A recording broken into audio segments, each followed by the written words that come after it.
still kind of in the realm of the whole breaking Olympic sphere. Um, but what do you think about Raygun?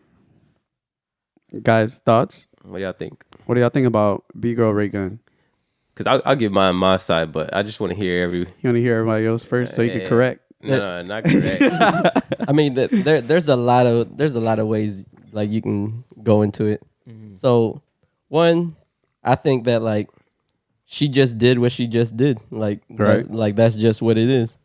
Now, like whether you like it or whatever, that's something else. But she qualified to be there. She did her thing. Yep. And like, so I got no beef with her.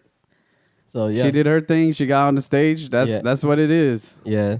Yeah. If it's specifically about like her moves, like some people may see that like she did like a whole bunch of filler moves for way too long. If we're dissecting like more of all of that, but I mean she just did her thing. Yeah. Yeah. I feel like I mean, just trying to be appreciative of the art form or whatnot. Like she did what she could do, and then also at the same time, I mean, it's all a learning experience. You know what I mean? And maybe she just, I mean, it's a top tier skill. So like the people up there are like the best of the best. Or not necessarily that, but they're up there for a reason. You know what I mean? So I'm not gonna say she didn't take it as serious as she probably should have, but I do think that she did the best she could do, and hopefully this just motivates her, or you know, in a way to propel her to develop her style and keep going further. I think so I think this is gonna be crazy.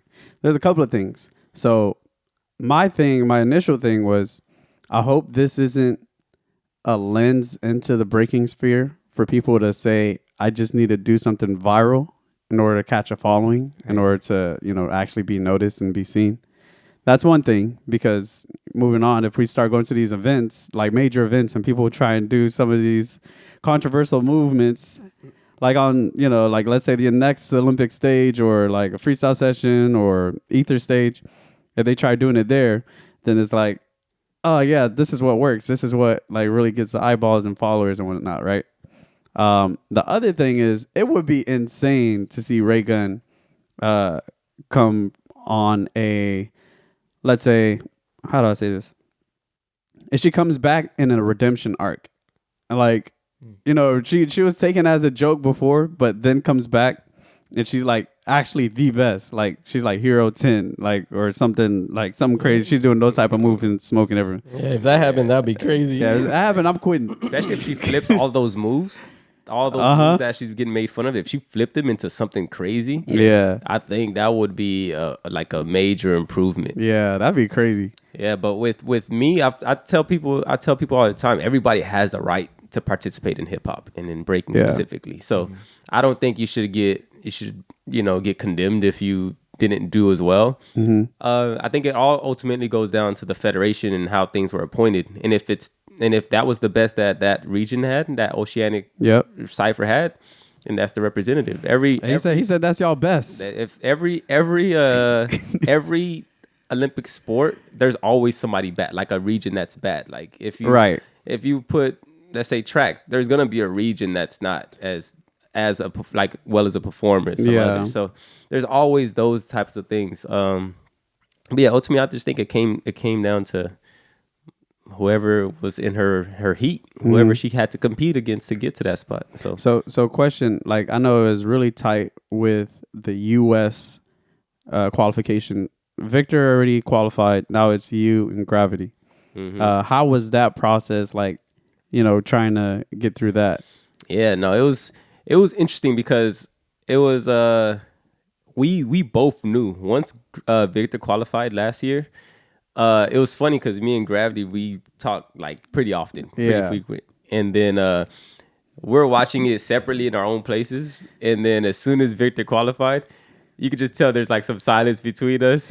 And then, like maybe a week after we talked to each other, we were kind of like, we know what happened. We really did it. It's serious. Like now, because at first our goal was to both qualify. Yeah. But now it's kind of like we understood, like, oh dang, we're going against each other. All right, let's get serious. So like in my mind, I'm like, if I'm looking at it and I'm like you and Gravity, I'm like, There ain't no way he's gonna do it. There ain't no way he's gonna do it. He really did it. And that's the It's thing. just Like, everybody quiet. Like that's Like, the what's he thing. working on? Yeah, and that's the thing because I feel like people talk, people say all this and that about like Victor qualifying, but I put it like this: I'm like, nobody would have done. Like, if I gave you two options, you could start from the top of the Olympic pathway Yeah. and accrue points and see if you make it all the way into the Olympic, or if you have one small opening, you have to get in the finals of the nationals. You have to do one event, get to the finals of the nationals, and then you have to win the world championship. If you had the option of I have to win basically both events, I don't think anybody would take that. But everybody would do the safest route, which is knowing that you have to start from the beginning And work your way down. Work your way. So what? Like with that, like you literally had to win everything. Like you had to be number one in all of those things in order to like qualify, like in the same position as Victor, right? Basically, for Vic, he had a smaller window because he didn't start whenever me and Graf started. So he really had to perform at the top. Yeah, that's and crazy. then whenever he got to the World Championships, he had to win to qualify. So for somebody to do that, that takes a level of skills, of course. Like, it just takes a lot. It was the high risk, high reward route that he took. Hey, but it's a big celebration for you, and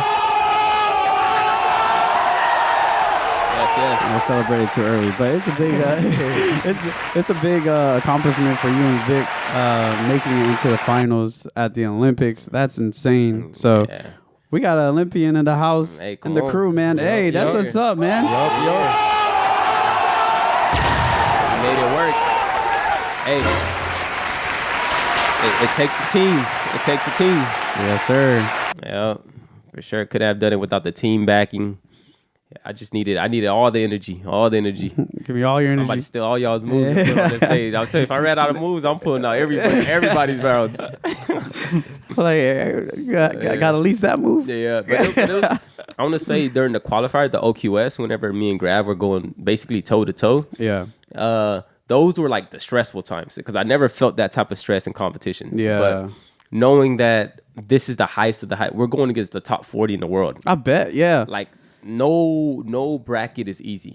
So yeah, and looking at it for me, at least from my perspective, I think the OQS qualifications was harder than the Olympics. Yeah, it's Like what I saw at the Olympics, it was more like, okay, this is kind of like a little bit more toned down. I mean, it was still like high level, Yeah. but OQS, literally every corner, it's just like, I can't lose this. This seemed like it was, I mean, if you were literally filming it as a reality TV show, it could literally go or pass as a series. and it was crazy seeing how people were getting knocked out, and it was like they really felt it. Whenever they would lose, they knew their journey was over. Yeah. So slowly you see people's journeys ending. So as you progress. how do you manage that stress? You over there, you're like, oh god dang. Yeah, Hey, no, all right. What do I got to do? Yeah. So, and the thing is, for me, I always remind myself I've been here before. Like, I've been in tough positions where I had to make it out of crazy round robins. And I think my first introduction was February of last year in Kitakusha, Japan, where I had a round robin. I'm the lowest in my group because I did a tiebreaker to get into the round robin. So I'm already the last seed, like, in my group. So it's me, insane. it's Phil Wizard, it's Wing, and then it's Amir. Just lined up. And basically, I'm not favored to escape. I'm not favored to advance. Out of all of us four, I think Phil Wizard and Amir were favored to advance. I went against all of them. I lost 2 rounds. First round against Amir. I mean, not against Amir, against Phil Wizard. And I was like, I literally have to win every battle after. Yeah. And basically, that's what I did. So That's we actually, Phil Wizard got knocked out of that round robin. So me and Amir advanced to go up against the next. I went against Lee, then I went against Kuzia, then I went against Amir in the finals again. So it's like those moments are the moments that I had to remind myself. Yeah. I've been here before. So even if I'm like in this bad position, I can make my way all the way up. So during OQS, I know I'm like a slow starter. Everybody at the beginning of the events, I'm not like the flashiest guy with the moves. So I have to progress. I have to build up as I go on in the competition. So everybody's like receiving high scores from prelims and Gravity's ahead of me by like rankings. Yeah. And I just know I'm like, it's not over yet. I've been in this position. So and then as we're going on, and I had the hardest brackets because I'm like lower seated. I'm like, I've been here before. Yeah, I know a lot of us like, man, where's that tissue box at? Like, Yeah. anyone have that tissue box? So it was like those moments, but it had that reminder. Like when I was in that round robin against in OQS, the Olympic qualifying series it was me, Sonny, Minnow, and Lee, and then I lost first round against Lee, both of them. So I was like, I have to win these last two. And then I had to remind myself, I've been here before, it's possible. So, Insane. and I did it, and then I advanced to the next. So it's just those moments, but it takes a lot of mental, like fortitude and just having a team to just help. Yeah. Yeah, a lot of people don't know like those type of stories, like what it takes and like the perseverance, like all of that is like all of that is part of the journey. Yeah. And that goes to say, Bgirl Raygun, you can still make this redemption arc and get on your evil level. You can come back as a villain. You can come back as a villain and just start just killing the competition. Hey, but that's crazy because for Raygun, this is her story. Yeah, for sure. So like, let's say people, they look for their story, they trying to find themselves, but this is your story. This is a part of you. What you do after is going to be your story too. So whatever you do out of this it's all on you, but it's an opportunity. True. And we want to see it. We want to see it. We want to see all the athletes, all the competitors, all the breakers succeed. Everyone's been in this for like a long time, so it's just it's just rewarding in a way just to see people gain success out of this whole experience. So Yeah, for real. yeah.